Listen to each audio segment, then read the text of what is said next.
힘을 다하여 찬양하며 나아가도록 하겠습니다. 할렐루야.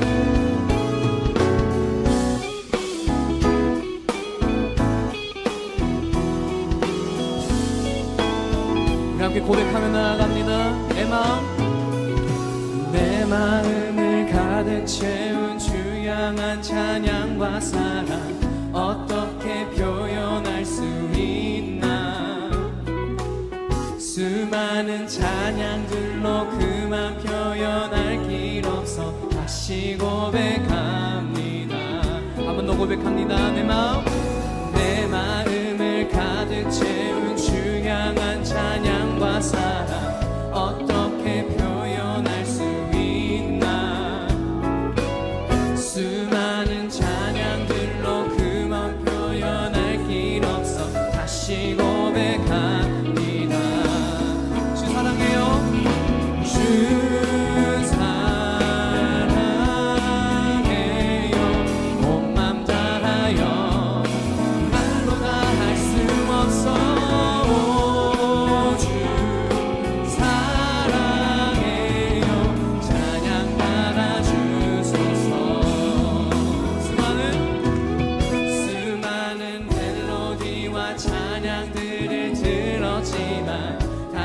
고백하길 원하네.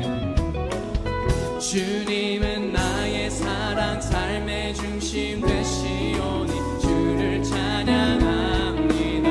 주 사랑해요. 주 사랑해요. 온 맘 다하여 말로 다 할 수 없어.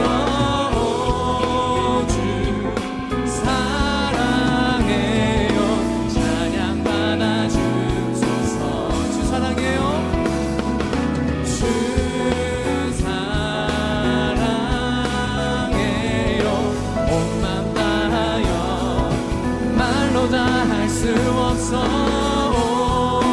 주 사랑해요. 찬양 받아 주소서. 아멘.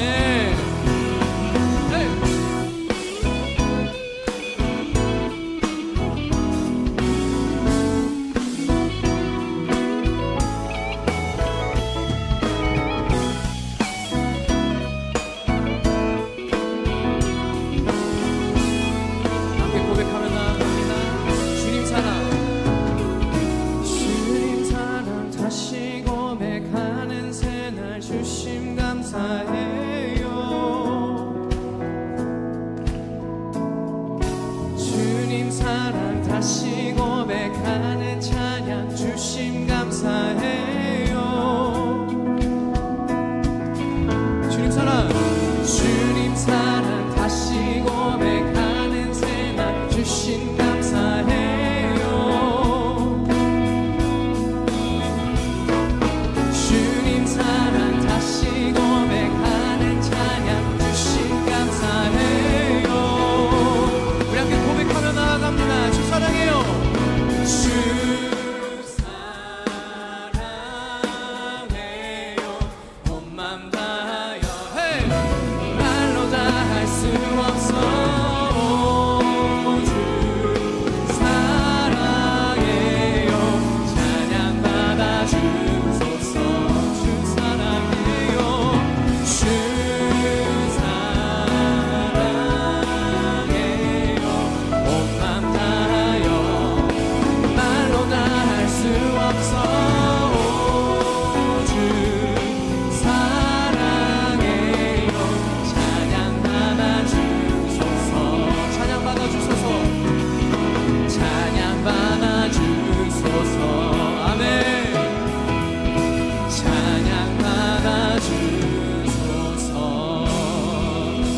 사랑합니다. 주님 찬양합니다. 아멘. 우리 계속해서 박수치며 감사함으로 주님 앞에 나아가도록 하겠습니다.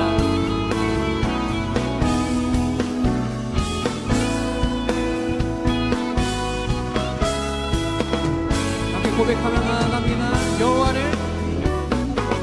여호와를 즐거이 불러 기쁨으로 주께 나가리. 여호와 하나님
기쁨으로 주께 나가리. 여호와 하나님 나 주의 백성 기르시는 양이라. 감사함으로 주를 높이며 그 문에 들어가서 찬송함으로 그 이름을 송축할지어다.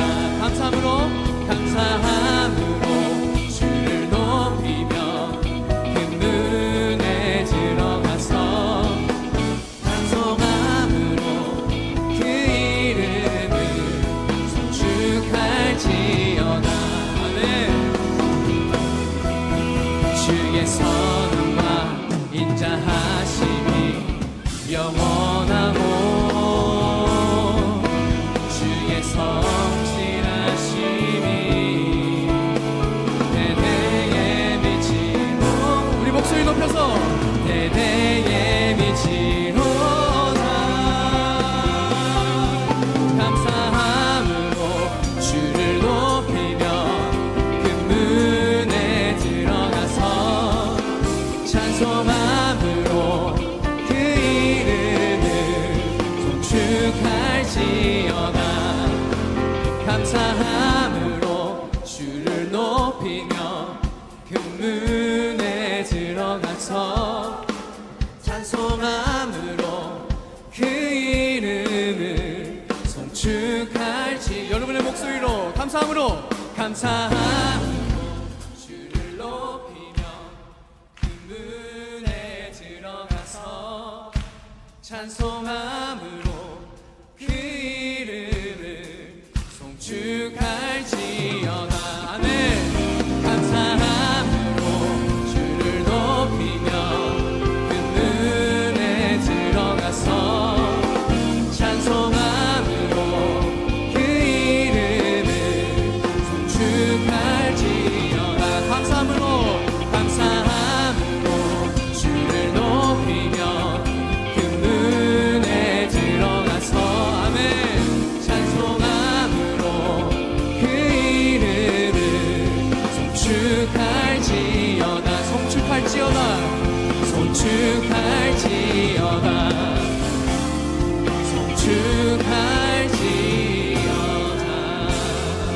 살아계신 주님 감사합니다. 주님 찬양합니다.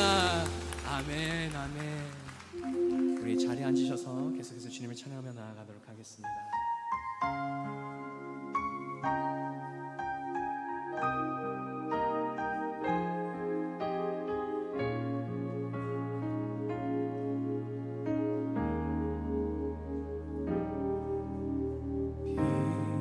빛으로 임하신 주, 나의 어둠을 비추시네.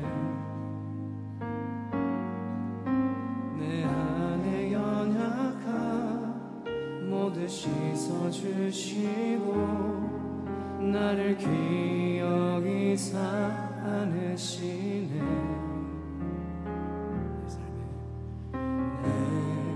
삶에 임하신 주, 모든 두려움 덮으시네. 주 나의 모든 것 주님만 의지하리. 눈을 들어 주님만 바라보리.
예배하는 것, 주님을 예배하는 것, 주님을 기뻐하는 것, 나의 마음과 뜻다해 주님 더 알기 원하네. 주님을 사랑하는 것, 주님을 갈망하는 것, 나의 유일한 소망이라네.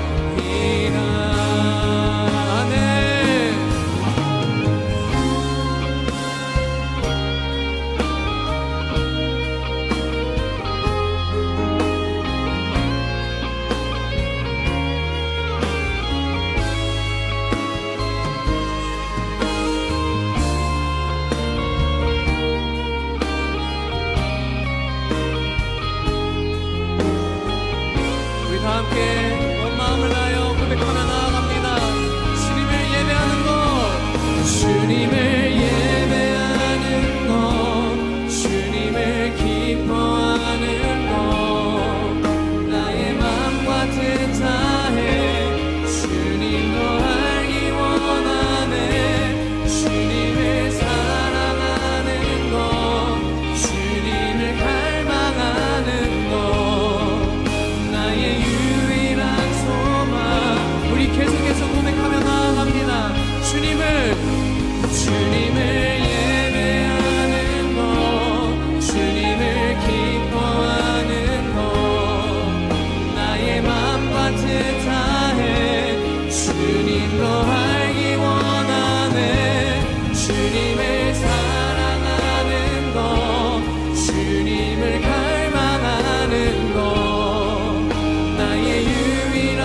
우리 마지막 한 번 더 고백하며 나아갑니다.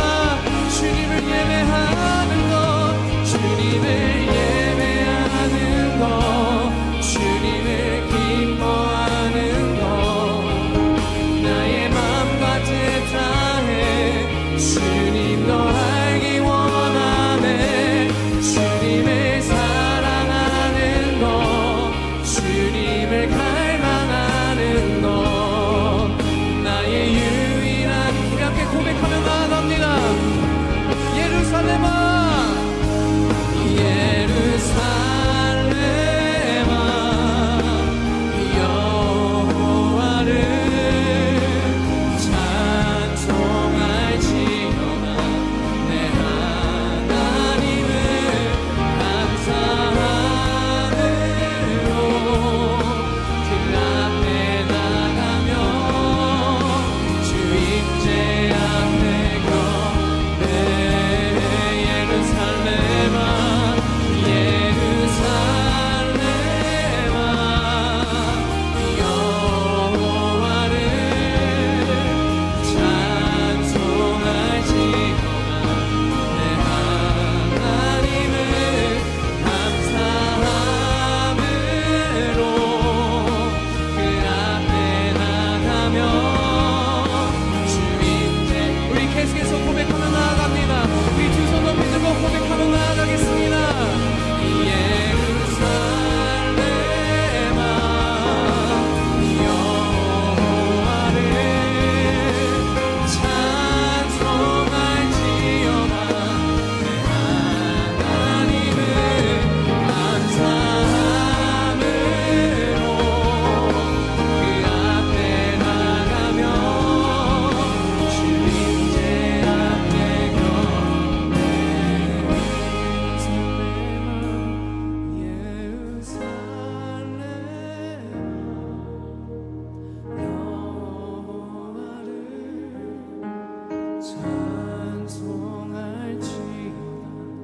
내 하나님을 감사함으로 그 앞에 나가며 주 임재 앞에 걷네.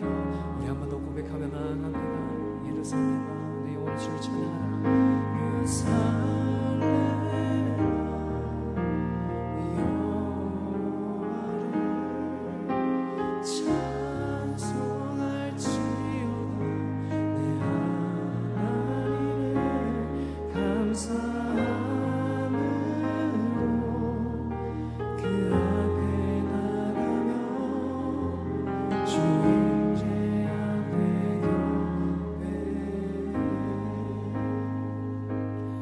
살아계신 하나님 아버지 감사합니다. 이곳에서 모여서 주님 이름을 높여드리며 찬양할 수 있는 귀한 자리로 불러주셔서 감사합니다. 주님, 우리의 찬양 가운데, 우리의 예배 가운데 성령 하나님께서 이곳에 임하여 주시고 주님의 영광 가운데 나아갈 수 있는 저희 모두가 되게 하여 주시옵소서. 그 성령의 비로 우리를 적셔서 주시어서 주님 앞에 나아갈 때 주님의 사랑 가운데 정말 감사함으로 나아갈 수 있는 저희 모두가 되게 하여 주시옵소서. 감사합니다. 주님 사랑합니다. 우리 이 모든 말씀 우리 주 예수 그리스도 이름으로 기도드립니다. 아멘.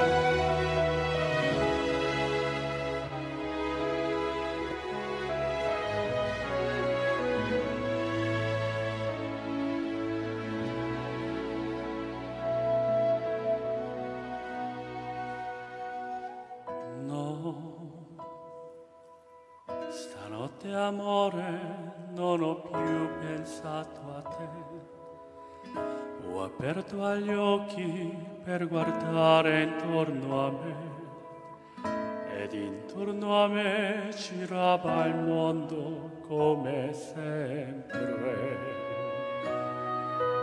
Gira, il mondo gira nello spazio senza fine, con gli amori appena nati, con gli amori già finiti, con gli amori e col dolore della gente come me. Un mondo, soltanto adesso io ti guardo, nel tuo silenzio io mi perdo e sono niente accanto a te.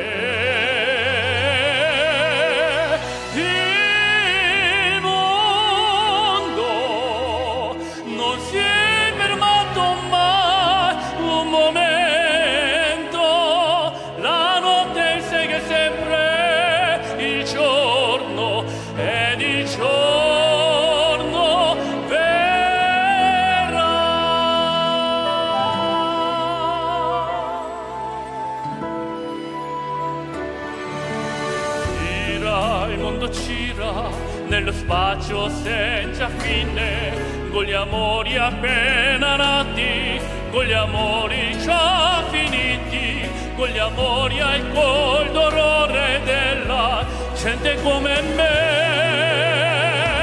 Un mondo, soltanto adesso io ti guardo, nel tuo silenzio io mi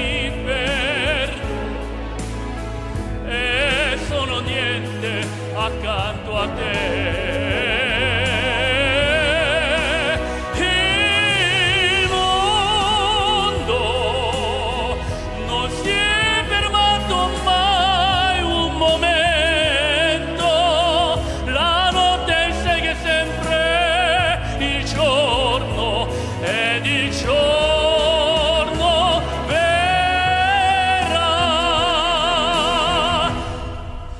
Il mondo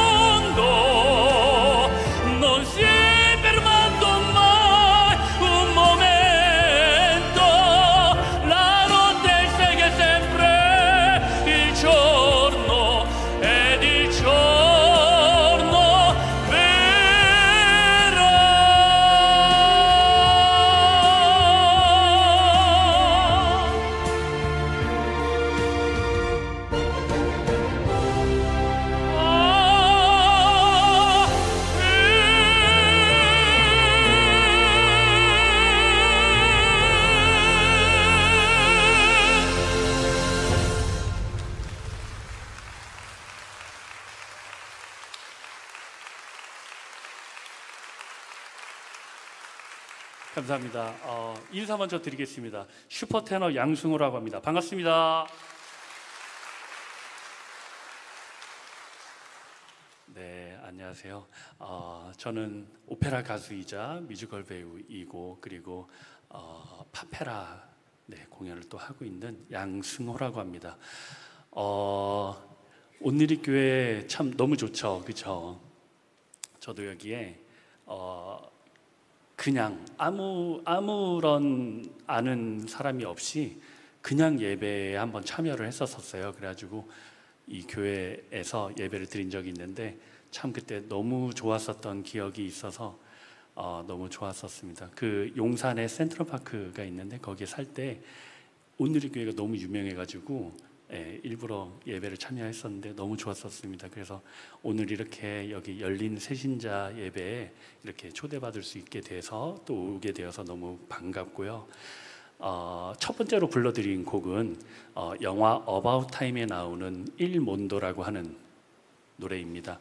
Il Mondo라고 하는 뜻이 이탈리아어로 지구라는 뜻인데요. 지구가 돌고 돌아서 여러분들과 제가 만나듯이 인연 또는 운명적으로 만나듯이 그런 만남에 대한 이야기를 담고 있는데 저는 이 곡이 주 하나님 지으신 모든 세계라는 곡과 너무 좀 매치가 되게 저한테 느껴지더라고요. 그러니까 저희가 아름다운 여름 휴가 갔을 때도 그렇고 아름다운 경치나 아름다운 그런 자연의 모습을 보면 참 이런 자연들을 어떻게 주 하나님께서 만드셨을까라는 생각이 들 정도로 아름다운 부분들이 있잖아요. 그래서 그런 부분들일 때 주 하나님 지으신 모든 세계가 찬양이 저는 바로 떠오르는데 이 곡을 부를 때에 그 찬양을 조금 생각하면서 부르곤 했습니다. 저는 스페인에서 유학을 했어요.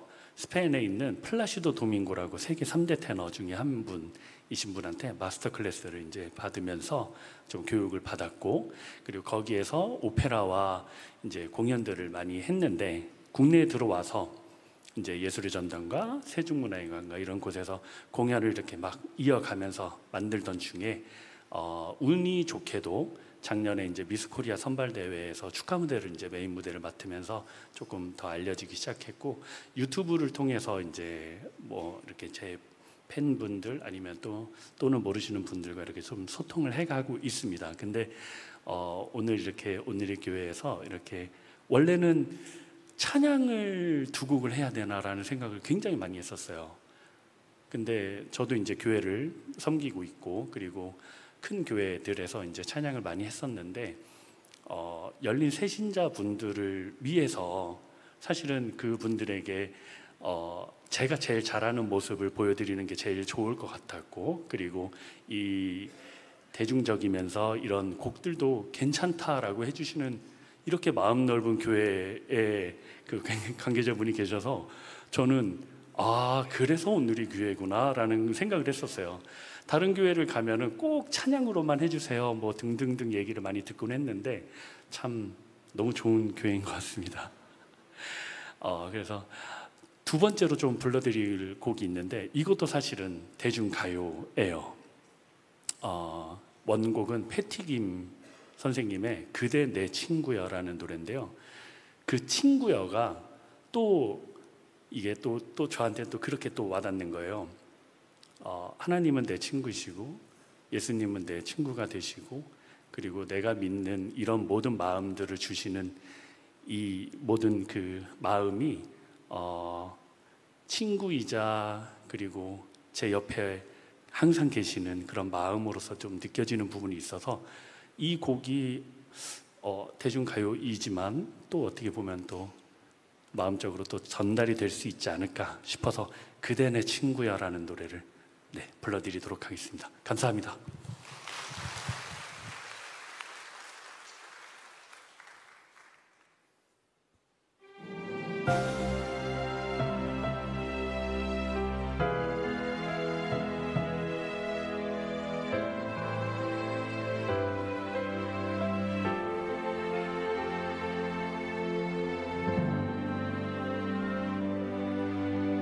어둠 속에서 혼자 울고 있을 때 나의 손을 꼭 잡아준 사람, 비바람 불어도 늘 곁에 있어준 사람, 그건 바로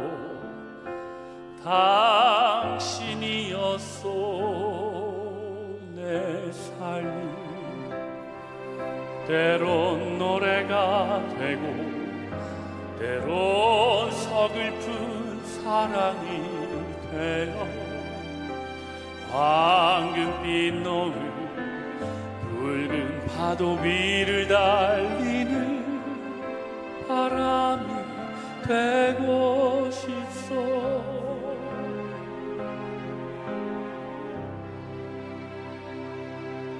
내 친구여 내 사랑아, 나 죽어도 그댈 잊지 않으리. 평생을 사랑해도 아직도 그리운 사람, 그대는 내 친구여.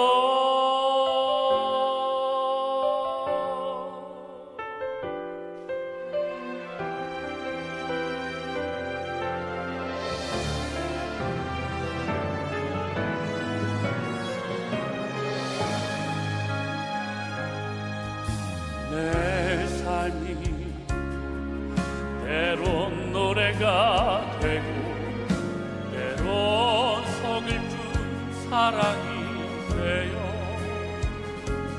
황금빛 노을 붉은 파도 위를 달리는 바람이 되고 싶소. 내 내 사람아, 나 죽어도 그댈 잊지 않으리.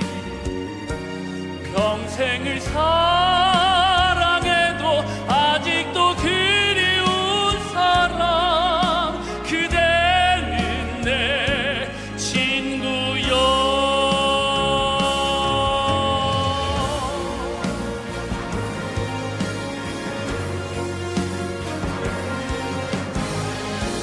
어둠 속에서 혼자 울고 있을 때 나의 손 잡아준 그대,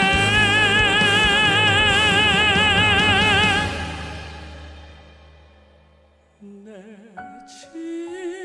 친구여,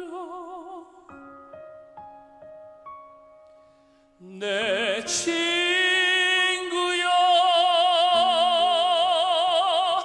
보고 싶은 사람아,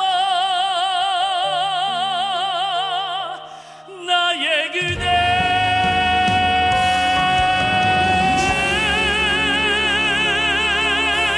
친구여, 내 사람아, 나 죽어도 그댈 잊지 않으리. 평생을 사랑해도 아직도 그리운 사람, 그대, 그대, 그대.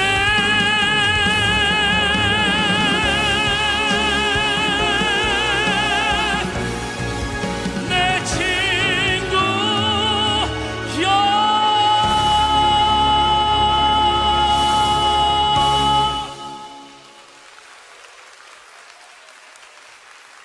감사합니다. 감사합니다. 더욱해서 따뜻한 마음을 주변 분들에게 전할 수 있는 그런 좋은 사람들이 되시고요. 늦여름이지만 따뜻한 여름 마지막으로 잘 모시기 바라겠습니다. 감사합니다. 네, 귀한 특순으로 함께해 주신 양승호 형제님에게 다시 한번 감사와 축복의 박수로 격려하겠습니다. 감사합니다. 네, 특별한 초대 열린 새신자 예배에 오신 여러분들을 주님의 이름으로 환영하고 또 축복합니다. 이 예배에 정말 잘 오셨습니다. 지금 이 시간에는 오늘 이 예배에 처음 오신 분들이 계시면 저희들이 환영하고 축복하고 싶은데요. 예배 처음 오신 분 계시면 손을 들어 한번 표해 주시면 저희들이 축복하고 싶습니다. 혹시 처음 오신 분 계실까요?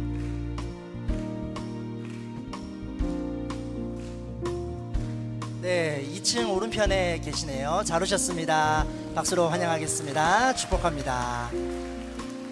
네, 또 처음 오신 분 계시면 1층 앞쪽에도 계시네요. 잘 오셨습니다. 박수로 축복합니다. 환영합니다. 네, 또 처음 오신 분 계시면 손을 들어 주시면 좋겠습니다. 모시고 오신 분이 손을 들어 주셔도 좋겠습니다.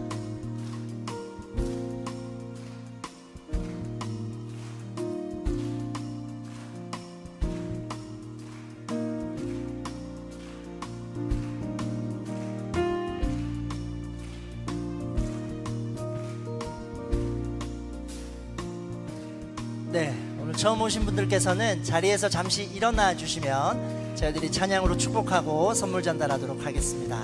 찬양하겠습니다.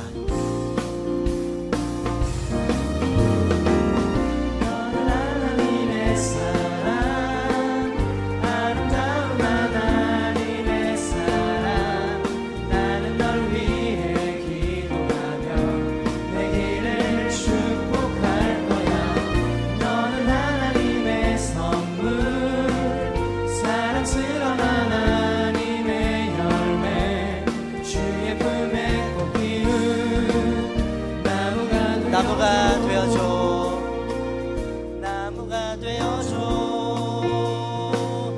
나무가 되어줘. 박수로 축복하겠습니다. 네, 자리에 앉으시면 되겠습니다.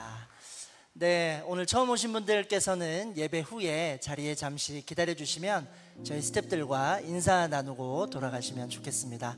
또 교회 등록이나 기타 궁금하신 부분들이 있으시면 저희 안내 데스크를 방문해 주십시오. 저희들이 잘 설명해 드릴 수 있도록 하겠습니다. 오늘이 8월의 마지막 날입니다. 무더운 여름도 이제 막바지를 보내고 있는데요. 또 선선한 바람과 함께 주님을 더 깊이 알아가는 새로운 한 달이 되시기를 축복합니다. 이어서 여름 주제 영상 보시고 다음 순서 이어가도록 하겠습니다.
네, 오늘 또 예배의 자리에 오신 모든 분들을 축복하고 또 환영합니다. 우리 박수로 서로를 격려하고 또 축복하고 또 환영하겠습니다. 잘 오셨습니다. 네, 잘 오셨습니다. 이 시간 함께 선포하고 또 말씀을 듣도록 하겠는데요. 우리 가슴에 손을 얹고 이렇게 한번 선포하겠습니다. 하나님이 우리와 함께 하십니다. 하나님은 나를 사랑하십니다. 나는 하나님의 사랑받는 자녀입니다. 이 시간 잠깐 함께 기도하겠습니다. 하나님, 그 사랑의 마음이 이 마음 가운데 가득 들어서는 시간 되기를 원합니다.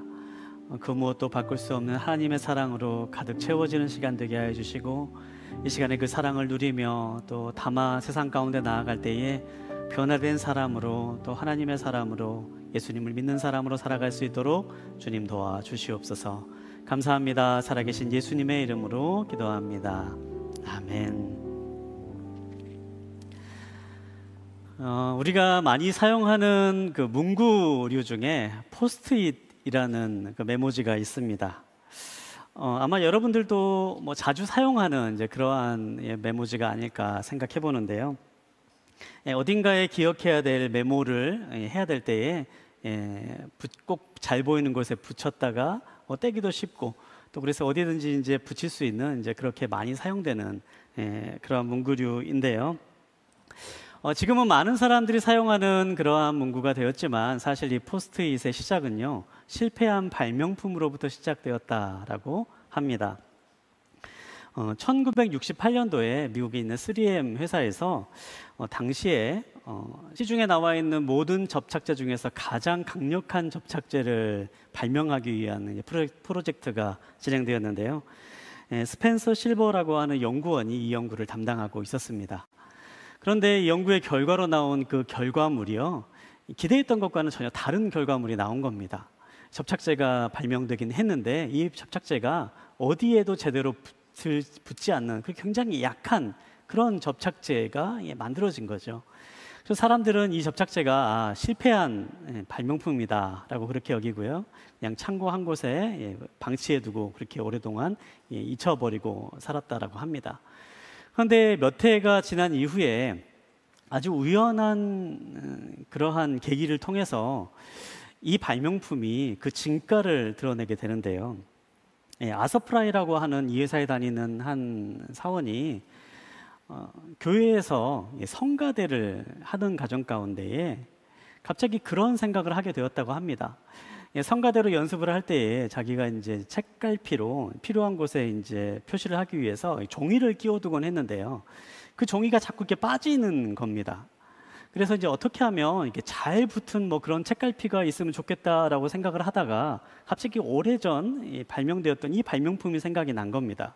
접착력이 그렇게 좋지는 않지만 어디다 그래도 잘 붙고 또 붙었다가 잘 떼어지기도 하고 또 잘 붙기도 하는 이 접착제를 사용해서 책갈피를 처음에 만들려고 했다가 나중에는 이거를 메모지로 만들면 좋겠다라고 하는 그런 아이디어가 생각나면서요, 그때부터 이 포스트잇이라고 하는 이 세계적인 발명품이 생겨나게 되었다라고 하죠. 실패한 발명품이었지만 시간이 지나서 이 진가가 드러나게 되고 세계적인 성공을 거두게 된 그러한 포스트잇의 이야기를 생각해 보면서요, 어쩌면 우리들의 삶의 순간에도 이런 포스트잇과도 같은 그러한 순간들이 있지는 않나, 그런 생각을 해봅니다.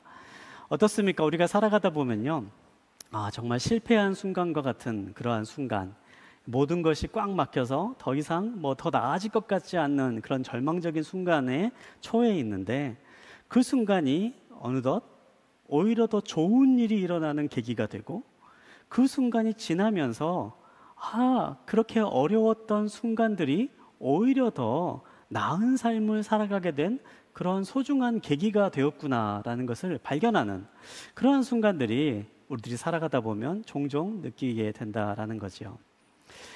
오늘 말씀을 시작하면서 이 자리에 계신 여러분들 가운데 혹시라도 그러한 어려움의 순간에 있는 분들이 계시다면 말씀을 함께 나누는 이 자리, 이 순간을 통해서 그러한 새로운 길을 발견하는 기쁨이 함께 있게 되길 바랍니다.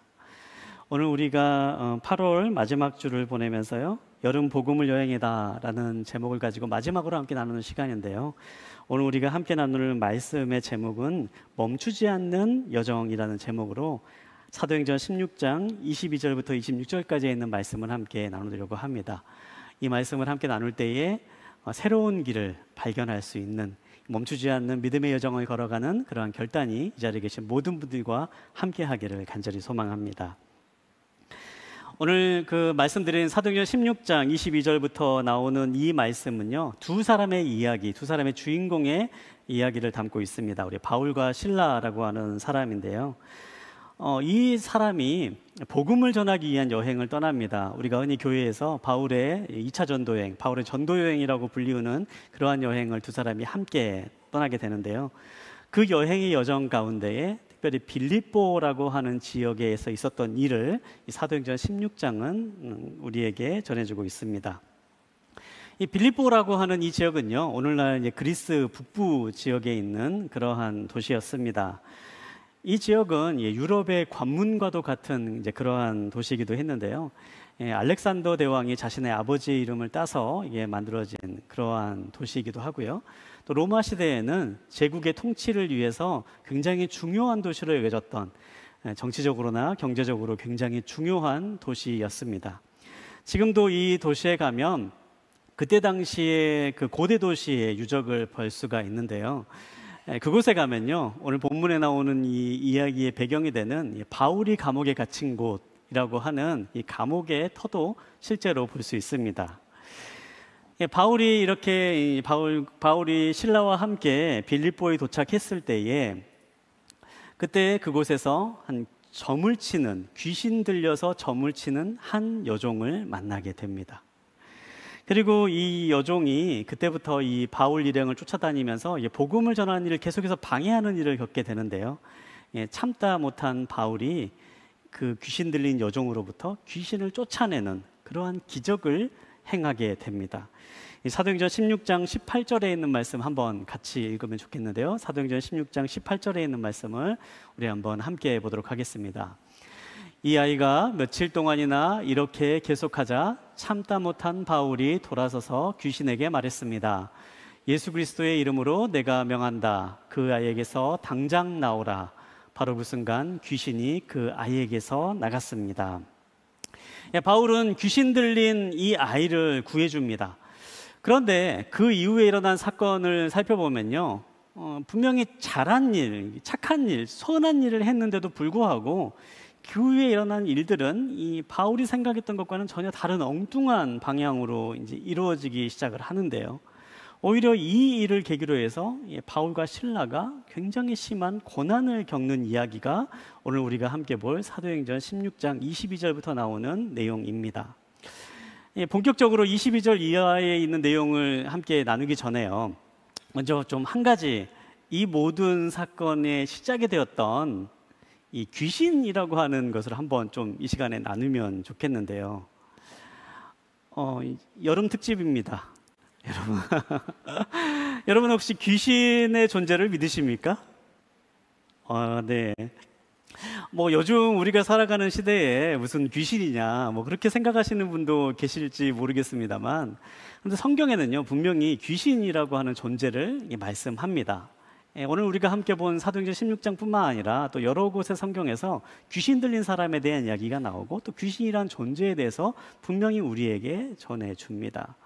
성경은 바로 귀신이라고 하는 이 악한 영적인 존재가 있다라고 우리에게 그렇게 이야기해 주시는 거죠. 그런데 우리가 이 귀신에 대해서 생각을 할 때 한 가지 좀 주의해야 될 부분이 있는데요. 이 성경에서 말하는 이 귀신이요, 우리가 그 생각하는 우리나라의 뭐 옛날 얘기에 나오는 그런 귀신과는 분명히 다르다라는 사실입니다. 생각해 보면 우리나라에 참 귀신 얘기 참 많이 있지요. 뭐 총각 귀신도 있고 처녀 귀신도 있고 뭐 몽달 귀신도 있고요. 제가 어렸을 때는 콩콩콩 할매 귀신이라고 하는 외국 귀신도 있었습니다. 그리고 어렸을 때 생각하면 뭐 전설의 고향에 굉장히 무서웠던 귀신 이야기 가운데 하나가 뭐 내 다리 내놔라 하는 귀신도 기억이 나곤 하는데요. 이 굉장히 많은 귀신 이야기가 있죠. 그런데 성경에서 말하는 귀신은요, 우리나라의 그 얘기 가운데 나오는 뭐 신화에 나오는 뭐 그러한 뭐 전래동화에 나오는 그런 귀신과는 전혀 다른 존재입니다. 사실 성경은요, 우리나라의 뭐 전래동화에서 나오는 뭐 그런 귀신들처럼 죽은 사람의 그 홀령이, 영이 뭐 이승에 가지 못하고 저승에 가지 못하고 계속해서 이승을 헤매는, 뭐 원한이 있거나 어떤 미련을 떨쳐버리지 못해가지고 계속해서 이 땅을 헤매는 그러한 영적인 존재를 이야기하지 않습니다. 오히려 성경은 히브리서에 있는 말씀을 보면요, 모든 사람에게 한 번 죽는 것은 반드시 정해진 일이고 그 이후에는 심판이 있다라고 그렇게 분명히 말씀합니다. 한마디로 말하면 뭐 죽은 사람이 이 세상에 머물면서 뭐 조상의 신이 노예해서 이렇게 어려움이 있습니다. 뭐 원한이 있는 원한을 풀어줘야 됩니다라고 하는 그런 귀신 얘기들은요 다 진실이 아니다라고 그렇게 이야기하는 거죠. 그러면 성경에서 말하는 귀신은 어떠한 존재이냐? 성경에서 말하는 귀신은요, 악한 영이고 거짓의 영입니다. 성경에서 말하는 귀신은요, 우리를 현혹시키고 우리를 속여서 우리가 하나님의 뜻을 따르지 못하게 만드는 존재입니다. 하나님의 형상으로 지음받은 우리가 하나님께서 지으신 아름다운 존재로 살아가지 못하도록 계속해서 우리를 흔들고 두렵게 하고 또 우리를 속여서 그렇게 우리를 지배하기도 하고 그렇게 우리의 삶을 조종하기도 하면서 점점점 타락의 길로 가게 하고 우리를 파멸의 길로 가게 하는 존재가 바로 이 성경에서 말하는 귀신이라고 하는 존재입니다. 하나님으로부터 멀어지게 하는 그러한 목적을 가지고 우리를 속이고 또 우리를 뒤흔드는 그러한 영적인 존재가 바로 귀신이라고 하는 거죠. 예전에 제가 한 분의 영상을 본 기억이 있는데요. 이분이 무당이었다가 목회자가 된 이제 그러한 분의 영상을 제가 인터넷에서 본 적이 있습니다. 근데 그분이 이제 그런 얘기를 하시더라고요. 본래 본인이 그 무당들 중에서도요, 이 신 내린 무당들이 있죠. 그래서 귀신의 힘을 가지고 점을 치는 그런 무당이 있는데 이분이 이제 그러한 무당이었다라 그래요. 그래서 이제 신이 내려서 그 신의 힘을 가지고 신을 모시고 이렇게 이제 사람들이 오면 점을 치는데 그렇게 점을 치다가 하루는 이제 더 이상은 내가 무당을 하면 안 되겠다라고 하고 그런 결심을 하게 된 계기가 있었다라고 합니다. 자신이 가만히 그 자신에게 자꾸 이야기하고 자신에게 이렇게 곁에 있는 그 신을 계속해서 보다 보니까요, 이 신이 어떤 존재인지를 확실하게 알게 되었다라는 거예요. 이 신이 실제로 이제 자신에게 점치러 오는 사람들을 만나가지고 얘기해줘가지고 이렇게 뭐 점도 보고 막 그러면서 이렇게 뭐 사람에게 위해서 뭔가를 해주는 것처럼 이제 그렇게 보여지는데 계속 이 신이 하는 이야기를 듣다 보면요, 자신에게 오는 사람을 계속해서 욕하고 헐뜯고 시기하고 막 그러한 말을 계속하는 것을 경험했다라는 겁니다. 그러면서 막 그 사람을 어떻게든 이렇게 좋은 길로 하려고 그러기보다는요, 어떻게 하면 뭔가를 뜯어낼 수 있을까, 막 그런 얘기를 계속하면서 글쎄 자신을 찾아온 사람들을 조종하고 막 그렇게 뒤흔들려고 하는 그러한 신의 모습을 보면서 이 신은 좋은 신이 아니구나라는 것을 깨달았다 그래요. 그러면서 이제 내가 이제 무당을 그만둬야겠다, 이제 그렇게 결심을 하게 되고, 그래서 교회를 찾아가게 되고, 무당을 이길 수 있는 센 신을 찾아야겠다라고 결심하면서 예수님을 찾게 되었다, 이제 그렇게 고백하는 그런 영상을 본 기억이 있습니다. 여러분, 실제로 우리 주변에도요, 오늘 본문에 나와 있는 것처럼 귀신의 힘을 들여서 점을 치는 사람들 있습니다. 그리고 우리의 주변에도 이러한 우리를 흔들고 우리를 조종하고 지배하려고 하는 악한 영이 분명히 존재합니다. 여러분, 그러한 영들을 구별하시기 바랍니다. 특별히 많이 불안하고 두려워하는 사람들일수록 오늘 본문에서 우리가 함께 나눌 모든 것이 막혀 있는 것처럼 그렇게 절망스러운 순간에 있을수록 무엇인가를 좀 더 붙잡고 싶은 마음으로 용하다고 하는 무당을 찾아가기도 하고 점을 치러 가는 그러한 분들도 간혹 있습니다. 그러나 그들이 하는 말이 설령 그 순간에 맞는 것처럼 들리고 또 그럴듯한 말을 한다 할지라도 결국 그 끝은 파멸의 길로 인도하는 길입니다. 그 끝은 결국에는 우리를 타락시키는 길로 나아가게 하는 것입니다. 사랑하는 여러분, 영적인 분별력을 가질 수 있게 되길 바랍니다.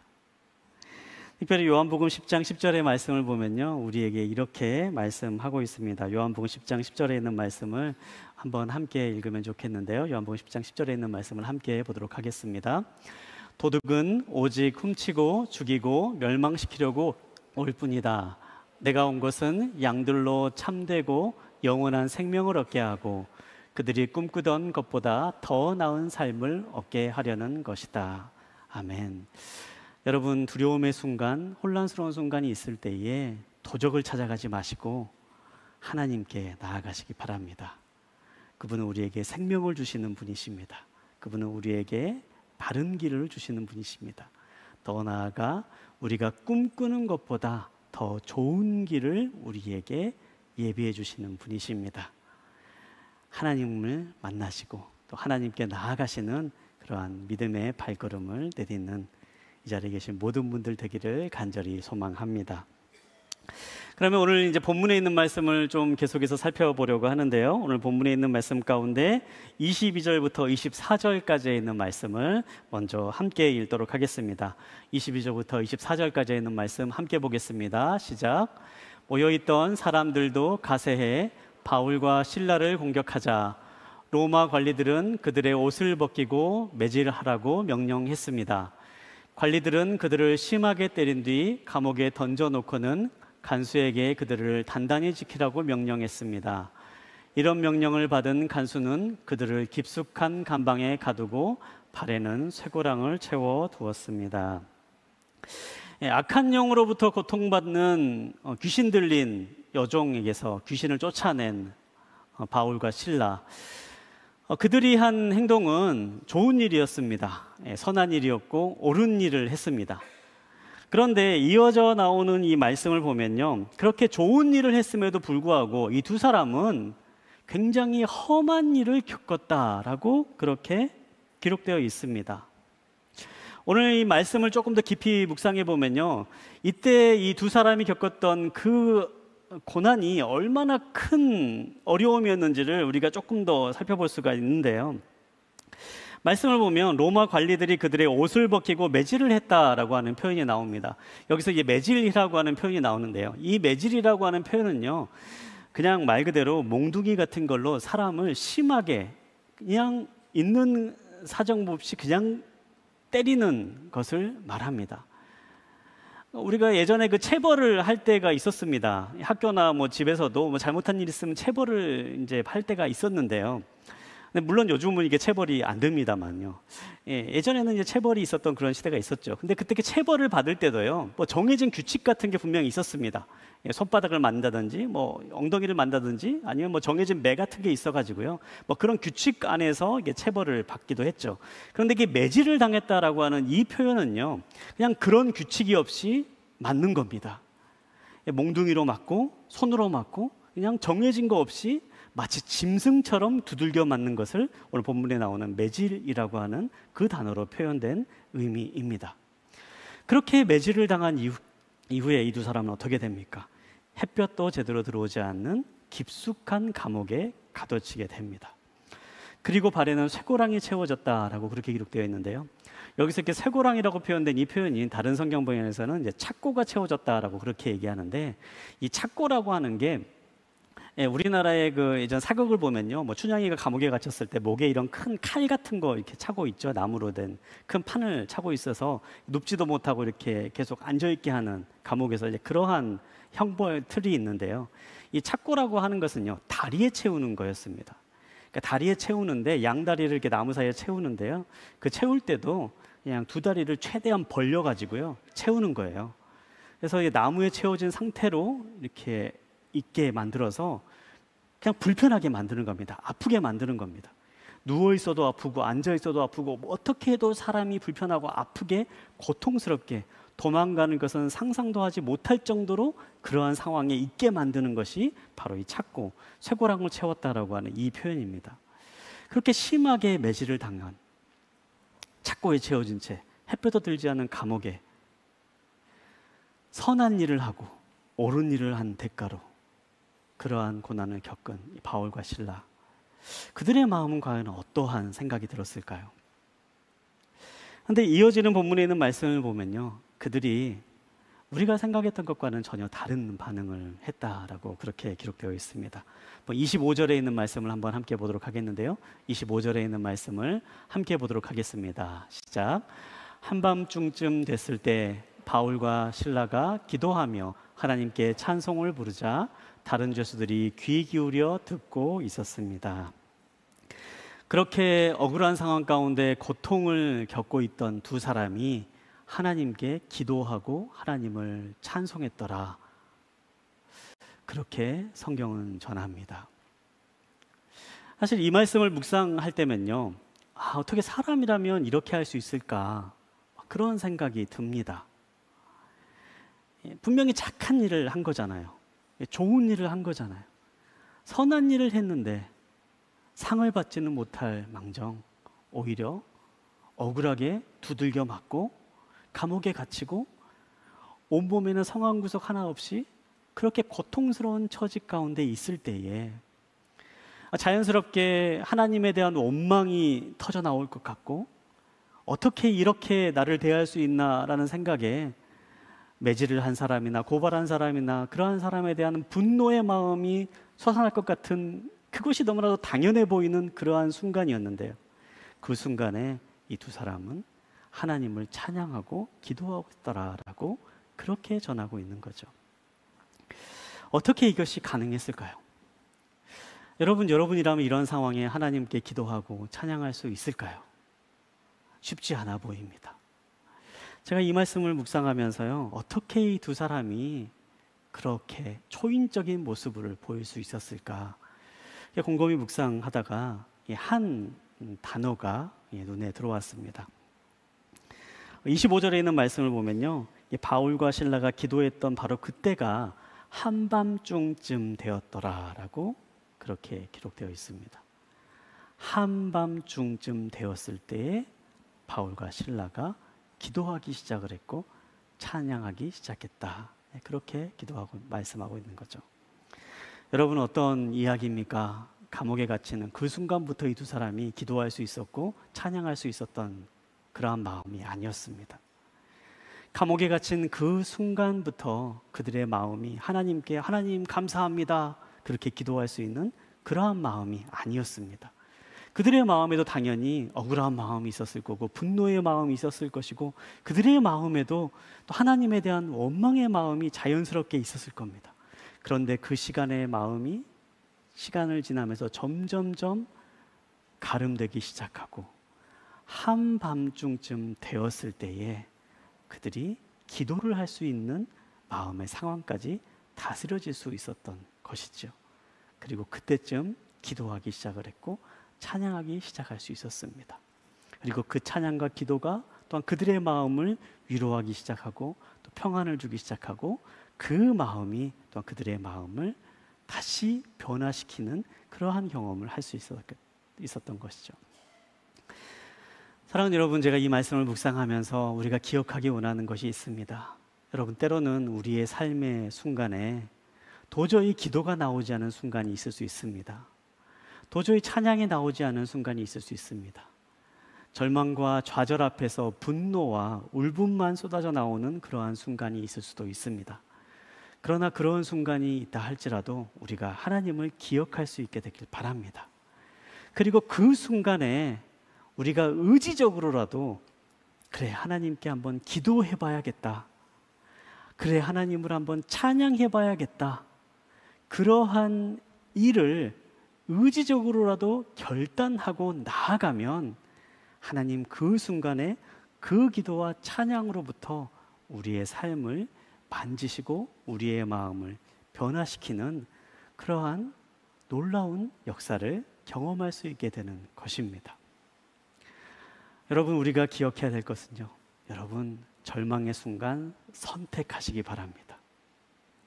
절망의 자리를 선택할 것이냐, 희망의 자리를 선택할 것이냐, 두 가지 선택의 길에서 희망의 자리를 선택하시기 바랍니다.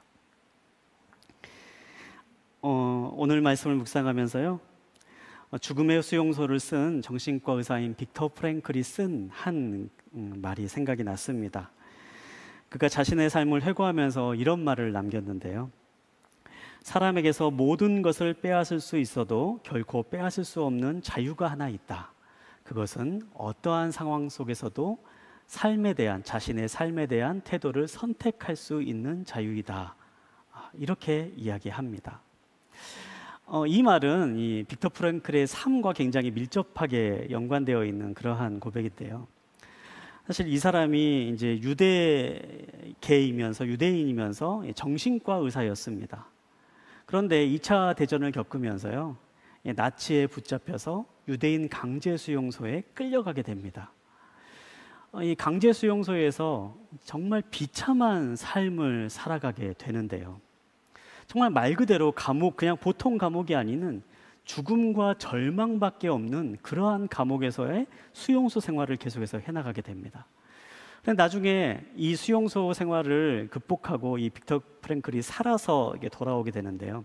그때 이 사람이 자신의 삶이 어떻게 그 어려운 상황을 이겨낼 수 있었는가 고백하면서 그 비결을 이렇게 얘기합니다. 내가 그 절망스러운 상황에서 이겨낼 수 있는 유일한 비법은 매일 아침 일어나서 가장 먼저 면도를 했다라는 것입니다. 그렇게 얘기하는 거예요. 그게 무슨 얘기냐면요. 워낙 수용소의 생활이 암울하고 희망이 없어서 거기에 있는 모든 사람들이 그냥 죽을 날만 기다리고 있는 사람처럼 그렇게 살아가고 있었다고 합니다. 그런데 그 자리에서 자신은 나는 이렇게 살지 말아야지 그렇게 결단했다라고 그래요. 어느 날 거울을 보면서 자기 자신도 마치 죽음을 향해 걸어가고 있는 그러한 평범한 죄수의 모습인 것을 발견하면서 나는 이러지 말아야겠다 결정하게 되고 그때부터 매일 아침마다 일어나서 가장 먼저 면도를 하기 시작을 했다고 합니다. 그리고 수용소에 갇혀 있으면서도 그 하루 어떻게 살아갈 것인가를 생각하기 시작을 하고 그 하루 동안 할 수 있는 의미 있는 일을 찾기 시작을 하고 운동을 하기 시작하고 하루하루의 삶을 의미 있는 삶으로 선택하고 살아가기 시작을 했다라는 거죠.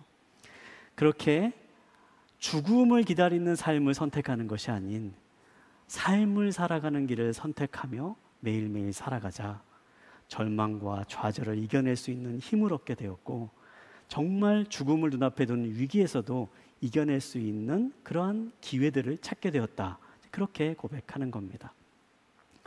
사랑하는 여러분, 지금 이 자리에 앉아 계신 여러분들 가운데에 그러한 절망의 순간을 경험하시는 분이 있습니까? 마치 감옥에 갇힌 것처럼 아무것도 할 수 없는 것처럼 여겨지는 순간이 있으십니까? 그렇다면 여러분, 희망의 길을 선택하시기 바랍니다. 그냥 그 자리에 머물러서 살아가는 삶이 아닌 삶을 살아갈 수 있는 길을 선택하며 나아갈 수 있게 되길 바랍니다. 삶의 길을 선택하며 한 걸음 한 걸음 나아갈 때에 분명히 그 발걸음으로부터 우리의 삶이 변화될 수 있는 길이 열리게 될 것입니다. 특별히 그 가운데에 여러분, 하나님을 붙잡는 삶을 선택하시길 바랍니다. 오늘 본문에 있는 말씀처럼 바울과 실라가 감옥에서 절체절명의 순간 하나님께 나아가 하나님께 기도하고 하나님을 찬양하며 나아갈 때에 그들의 마음 가운데에 세상이 줄 수 없는 평안이 임하게 되고 그들의 마음 가운데에 다른 곳에서 누릴 수 없는 기쁨이 들어오는 것을 경험했던 것처럼 우리가 어떠한 순간에 있다 할지라도 하나님을 기억하고 붙잡고 나아간다면 우리의 삶을 다시금 일으킬 수 있는 그러한 힘과 능력을 하나님으로부터 공급받게 될 줄 믿습니다. 오늘 본문에 있는 말씀 묵상하면서요, 한 영화 클립이 생각이 났습니다. 아마 여러분들도 많이 보셨어요. 그러한 아주 유명한 영화였는데요. 쇼생크 탈출이라고 하는 영화 가운데에 한 영화 클립을 보고 말씀을 계속해서 나누도록 하겠습니다. 더 알기를 원하시면은 댁으로 돌아가셔서 한번 영화를 보시면 좋겠습니다. 이런 대사가 나오죠. 노래의 가사는 알 수 없지만 가사는 중요하지 않았다. 그 노래를 듣는 순간 그곳에 있는 모든 사람들은 자유를 누릴 수 있었다. 그런 말이 나옵니다. 이 일을 통해서 이 주인공 앤디는요, 2주 동안 독방에 갇히게 됩니다. 그리고 독방에 갇힌 이후에 다시 나왔을 때에 사람들이 물어봅니다. 2주 동안 독방에서 너는 무엇을 하고 있었냐? 이제 그렇게 물어보는데요. 그때 이 앤디가 대답을 합니다. 나는 2주 동안 모차르트 음악을 들었다. 네, 그렇게 얘기를 합니다. 독방에 레코드가 있을 리가 없죠. 그런데 마음으로 듣고 머리로 들었다라고 그렇게 얘기합니다. 그러면서 이렇게 얘기하시죠. 이렇게 합니다. 지금은 아무것도 할 수 없는 감옥에 갇혀 있었지만 음악을 통해 이곳이 아닌 진짜 세상이 있다는 것을 기억할 수 있었다. 차가운 교도소 밖에 다른 세상이 존재한다는 것을 잊지 않을 수 있었다. 여러분, 하나님을 붙잡는다라는 것은 어떤 것일까요? 하나님을 붙잡는다라는 것은요, 우리가 지금 처해 있는 이 상황이 지나면 다른 삶이 있음을 아는 것입니다. 지금 우리가 처해져 있는 상황이 아무리 비참하고 아무리 절망적이고 아무리 어렵다 할지라도 하나님을 붙잡는 삶은요, 그 상황을 넘어서서 다른 일이 예비되어 있음을 아는 삶인 것입니다. 감옥에 갇혀 있지만 하나님을 붙잡는 바울과 실라는 바로 그것을 느꼈습니다. 자신들이 비록 지금은 비참함 가운데 있지만 이 비참함으로 끝나는 삶이 아닌 하나님이 다른 시간을 예비하신다라는 것, 그 사실을 분명하게 알았기 때문에 바울과 실라는 감옥에서 하나님의 위로를 받을 수 있었고, 그 마음 가운데 평안을 누릴 수 있었고, 어려움 가운데서도 희망을 누릴 수 있었던 것입니다. 사랑하는 여러분, 우리가 절망 가운데 있다 할지라도 하나님을 기억해야 되는 것은 바로 이것 때문입니다. 하나님을 기억하는 삶은 결코 절망으로 끝나는 인생이 아닙니다. 하나님을 붙잡는 삶은 결코 갇혀 있는 것으로 끝나는 인생이 아닙니다. 하나님은 그 삶을 넘어서서 우리가 꿈꾸는 것보다 더 좋은 삶을 우리에게 예비하시고, 우리가 처해 있는 어떠한 상황보다 더 나은 것을 우리를 위해 준비하시는 분이십니다. 그렇기 때문에 여러분, 어떠한 상황 가운데 있다 할지라도 하나님을 붙잡으시기 바랍니다. 하나님을 기억하시기 바랍니다. 그분을 향해 발걸음을 내디디시기 바랍니다. 그럴 때 하나님이 주시는 평안을 누리게 될 것이며 하나님과 함께하는 기쁨을 또한 누리게 될 것입니다. 마지막으로 26절에 있는 말씀을 함께 보도록 하겠습니다. 26절에 있는 말씀, 오늘 함께 나눌 말씀의 마지막입니다. 26절을 함께 보겠습니다. 시작. 그런데 갑자기 큰 지진이 일어나 감옥이 기반부터 흔들렸습니다. 곧바로 감옥 문이 모두 열리고 죄수들을 묶어 있던 쇠사슬도 다 풀렸습니다. 아멘. 우리가 오늘 이 이야기 26절까지만 함께 살펴보는데요, 이 이야기에 나오는 하나님은 어떤 분이십니까? 하나님은 그렇게 하나님을 찾던 바울과 실라의 삶에 개입하십니다. 그리고 그를 가두고 있던 모든 것들이 풀려나게 역사하십니다. 닫힌 문이 열려집니다. 묶여있던 쇠사슬이 풀려집니다. 하나님은 우리의 삶을 바로 그렇게 인도하시고 역사하시는 분이십니다. 하나님을 믿는다라는 것은요, 오늘날 사람들이 말하는 것처럼 정신승리를 하는 것이 아닙니다.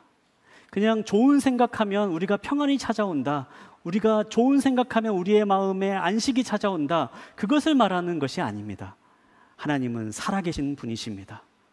그분은 살아계신 분이시기 때문에 우리가 그분을 의지하고 믿고 신뢰하며 붙잡으며 나아가면 그분은 우리의 삶에 분명히 함께 하시고 우리의 삶을 역사하시고 닫힌 문을 열어주시고 묶였던 것들이 풀려지게 하는 역사를 경험하게 하실 것입니다. 닫힌 문이라고 하는 것은 단순히 감옥만을 이야기하는 것이 아닙니다. 때로는 이 문은 기회의 문이 될 수가 있습니다. 이 문이 구원의 문이 될 수 있습니다. 여러분, 어떠한 상황 가운데 있다 할지라도 하나님께 나아가십시오. 믿음의 여정을 멈추지 않고 계속하시기 바랍니다. 그렇게 계속해서 한 걸음 한 걸음 내디딜 때에 하나님이 우리에게 예비하신 우리가 꿈꾸는 것보다 더 좋고 더 기쁜 일들을 우리의 삶 가운데 누리게 하실 것입니다. 그러한 믿음의 자리로 믿음의 여정을 멈추지 않고 계속해서 향해 나아가는 저와 여러분 되시기를 주님의 이름으로 축복합니다. 함께 기도하겠습니다.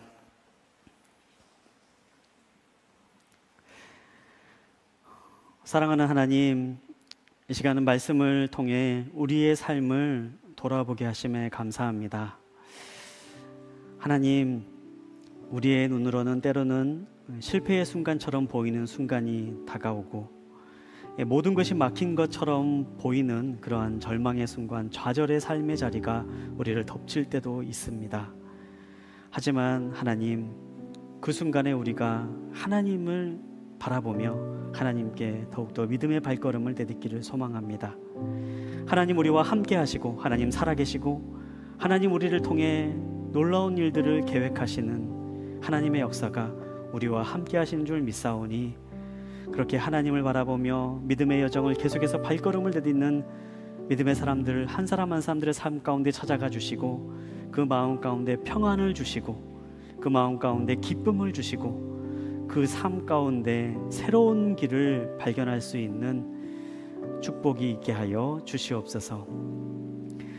이 시간 특별히 바울과 실라처럼 억울한 순간, 좌절의 순간, 모든 것이 갇힌 순간에 있어서 이 자리에 찾아오신 분이 있다면 하나님 그 마음을 위로해 주시고 그 마음을 찾아가 주시고 그 삶 가운데 역사해 주시기를 소망합니다. 멈추지 않는 신앙의 여정을 걸어간 우리 모두에게 함께하여 주시고 우리가 걷는 삶의 자리마다 하나님이 동행하시는 축복을 누리는 복된 삶이 될 수 있도록 주님 함께하여 주시옵소서. 이젠 우리를 구원하신 예수 그리스도의 크신 은혜와 하나님 아버지의 끝없는 사랑과 성령님의 교통하심이 오늘 말씀을 묵상하며 우리의 삶의 어떠한 자리에서도 멈추지 않는 믿음의 여정을 계속해서 주님을 향해서 주님과 함께 동행하며 살아가기를 소망하며 다짐하는 이 자리에 있는 모든 믿음의 식구들 머리머리 위에와 그 가정과 일터 위에 이 나라의 민족과 선교사님들 위에 이제로부터 영원히 함께 하시기를 간절히 축원하옵나이다. 아멘.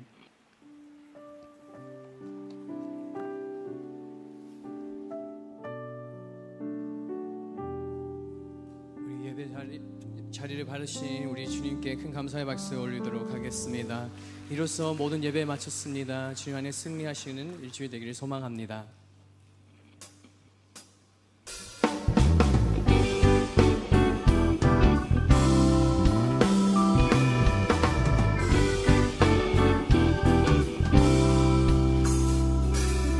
주를 찾는 모든 자들이 주로 말미암아